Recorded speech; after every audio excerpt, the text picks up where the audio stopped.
Hi guys, welcome to College Algebra. I am so happy this is the last video I have to record and then I will be back with my students. But guys, this is honestly one of the easiest sections in this entire chapter. So there's just a few things that we need to understand and then we're gonna go for it. Okay, so anytime you see direct variation or varies directly, that means that one variable is equal to a constant times another variable. So like y varies directly as x. So this k is multiplying x, that's the relationship between the two, the constant that's multiplying. Also notice there are no add or subtract signs. So it's just simply y equals kx. You can say that we vary directly to a certain power. So that would be, because it varies directly, it is a multiplication, y equals k times x. That's what direct variation means, k times x, but this to the nth power is y equals k times x to the nth. Direct variation is multiplication. Inverse variation, on the other hand, is division. So if it's inverse variation, y equals k divided by x. And if it's inverse variation to the nth power, y equals k divided by x to the nth. So really quite simple. And joint means that I'm multiplying by more than one variable. So I multiply by more than one variable. And then combination will truly tell you it's direct variation with x, inversely variation with z, and so forth and so on. So joint is multiplied by more than one variable, and combined variation is truly what it says. It's combined. So anytime you see the word varies, you're gonna plug in an equal sign. Let's watch this. D varies, so I write D, I put equals, because where the varies is my equal, directly, so multiply as T. Don't forget your K. That's the point of this lesson. Directly means multiply, and don't forget your constant. Every single one of these has a constant. Y varies inversely, so I write Y down. Where the word varies is, I put an equal sign. Inversely means divide. So I put K divided by X. M, I write M down. The word varies means equals at this point. Jointly, which means that I'm going to multiply K by more than one variable jointly as N and P. It's as simple as that, guys.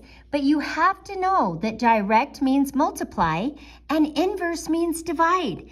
So now let's go figure out how to write these equations. These are story problems, but kid you not, they're so much easier than what you've been doing that you're going to be insulted by the simplicity. Maybe not. Okay, let's read this question together. And luckily you have the notes on your desk, so if some of mine is cut off. The distance sound travels, so distance, I'm going to put D. Varies, I'm going to put equals. Directly, I know it's going to be a multiply, okay, as the time it takes to travel. So D equals KT. Distance the sound travels varies directly as the time it travels. If sound travels at 1,340 meters, so that's a distance. If sound travels at 1,340 meters in 4 seconds, so that's my time, Find the distance sound will travel in 5 seconds. So always, number 1, you're going to write the equation. And the equations are going to look exactly like those definitions above. Number 2, you're going to put in the first scenario. And once you put in the first scenario, it's going to help you find K. Whoops, just looked at my camera. Let me scoot that over. It's going to help you find K. And then after you find K, the third thing you do is rewrite the equation with K in it, with the value of K, and you can solve anything you want. So I'm going to solve for K by dividing by 4 and dividing by 4. So I have 1,340 divided by 4. That gives me 335. K is 335.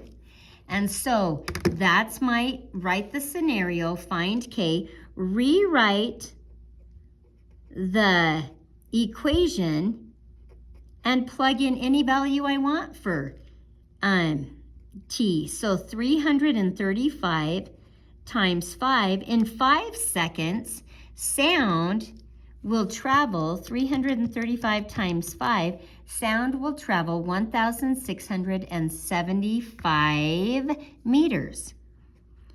1,675 meters in 5 seconds. So that's the gist, you guys. That's the difficulty of the whole lesson. So let's turn it over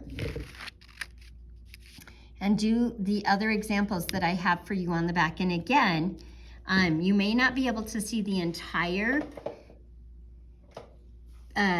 story problem, but you have it on your desk.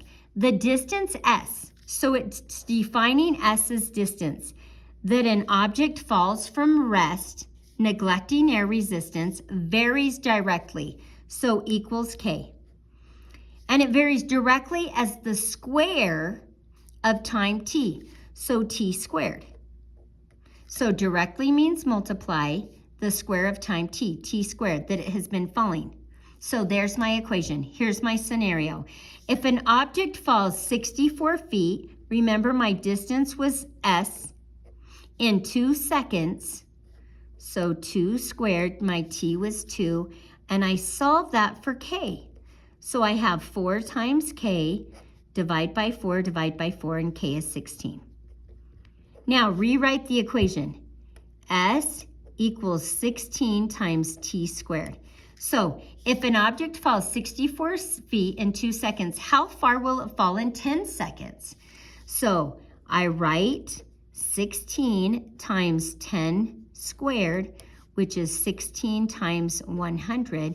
It falls 1,600, and we're talking about feet in 10 seconds. 1,600 feet in 10 seconds. See, if you understand the definitions, how much easier these story problems are than the ones that we've been doing. So chemistry. If you were to read this chemistry problem without knowing about direct and inverse variation, it would seem crazy hard. But Boyle's law states that the volume V of a sample of gas at a constant temperature varies, there's my equal sign, inversely, means divide, as pressure P. End of story. The volume varies inversely as pressure P. Let's read about our scenario. The volume of gas in a J-shaped tube is 75 milliliters. There's my volume of gas. When the pressure is 1.5 atmospheres. So I solve this. It's an Algebra 1 equation. I multiply both sides by 1.5. So what is 75 times 1.5? It's 112.5. So there's my K. So K equals 112.5. So I rewrite my equation. The volume of a sample of gas is 112.5 divided by the pressure. So it says, find the volume of gas when the pressure is increased to 2.5 atmospheres. So I put V equals 112.5 divided by 2.5 and simply do it on my calculator. So 112.5 divided by 2.5 gives me a volume, guys, of 45. 45. So my volume is 45 milliliters, because that was the labeling of the problem about Boyle's law. Okay, last one is a combined one, so I'd like to do it. The cost of insulating the ceiling of a house, so I'm going to put C for cost, varies jointly.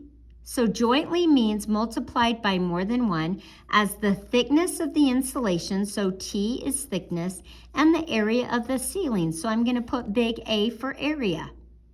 Here's my scenario. It costs $1,750 to insulate, there's my K, a 2,100 square foot ceiling, so there's my A, 2,100 square foot ceiling, with insulation that's 4 inches thick. So there's my T. And I solve for K. So 1,750 equals K times 4 times 2,100 is 8,400. Divide both sides by 8,400. And K equals, move my camera so you can see that, guys. K equals 1,750 divided by 8,400. K equals 0.208333. You know what? I kind of want the fraction for that. So I'm going to go to math, fraction. That's 5 over 24. I like that number better, 5 over 24, because it's exact. So K is the fraction 5 over 24. So now that we have a scenario, let's rewrite our cost formula as 5 over 24 times the thickness of the insulation times the area that we're insulating. Find the cost, so C, of insulating a 2,400, so there's my capital A, square foot ceiling with an insulation that's 6 inches thick. And I simply, you guys, have put those values in for the variables, and I'm going to put my calculator up and do the problem. 5 over 24 times 2,400 times 6 gives me a cost of $3,000. And that is all that we need to know for this lesson. I didn't do a combined variation one, but they're just as simple as the others that I've done. So I would like you to have a fabulous Thursday and a great weekend. Thanks.